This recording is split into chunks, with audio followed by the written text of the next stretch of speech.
तर त्या दिवशी मी म्हणले होते की मी पनीर कसं बनवते ते तुम्हाला सांगेन.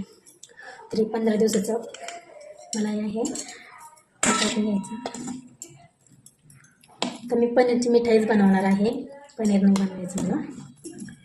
हे सगळं टाकून घ्यायचं.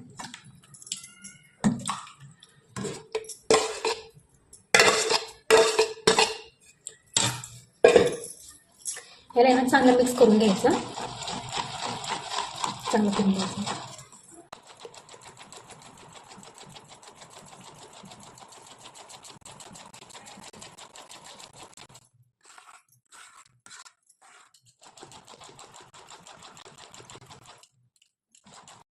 तर हे चांगलं मिक्स झाले. आता याला गॅसवर ठेवायचं आहे.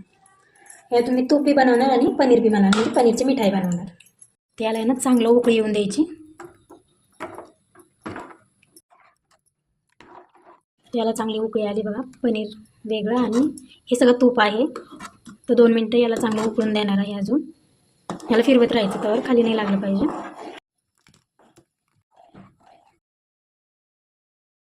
पंचा वगैरे घ्यायचा, असं लावायचं. माझ्याकडे पंचा नाही आहे, तर मी पाण्याची गाळण घेतली आहे आणि टाकून घ्यायचं.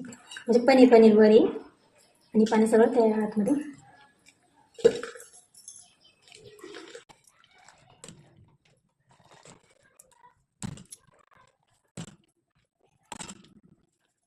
तर आपलं पनीर हे पाणी ना आता उकळायला ठेवायचं. गॅसवर ठेवायचा, त्यात तूप निघणार.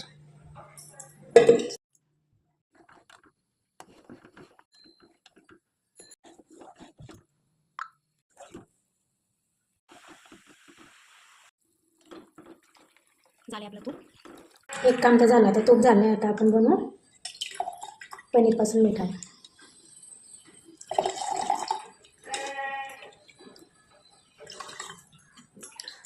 अर्धा किलोपर्यंत तूप होते, वरून पनीरची मिठाई.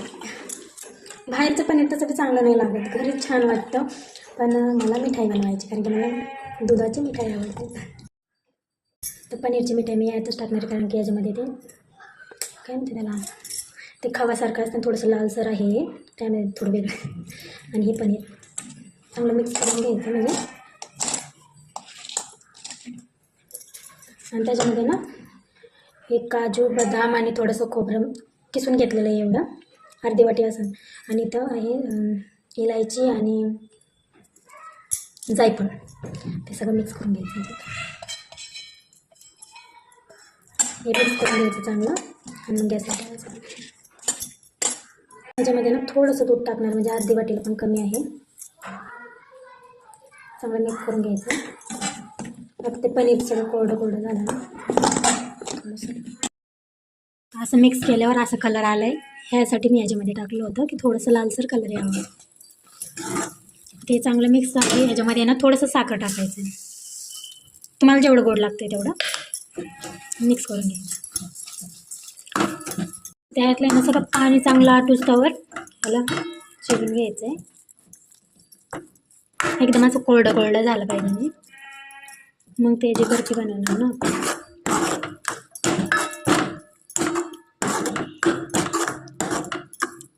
त्याच्यात त्याने 1 चमचा तूप टाकायचे, चांगलं मिक्स करून घ्यायचं. हे तयार आहे. आता याला गारवायला ठेवायचं 10 मिनटं. तर आपलं हे सगळं तयार झाले. ताटले ना मी तूप लावून घेतले आणि सगळं टाकलेलं आहे.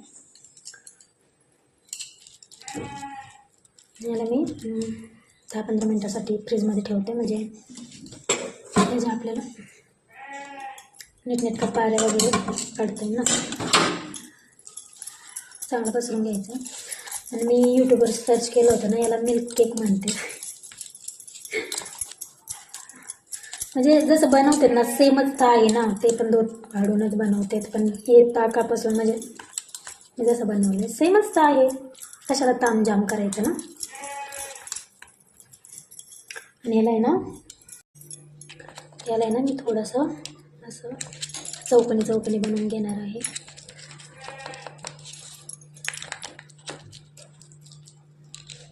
याला 10-15 मिनटासाठी फ्रीजमध्ये ठेवते. तयार आहे आपलं मिल्क केक. तर तयार आहे आपला मिल्क केक.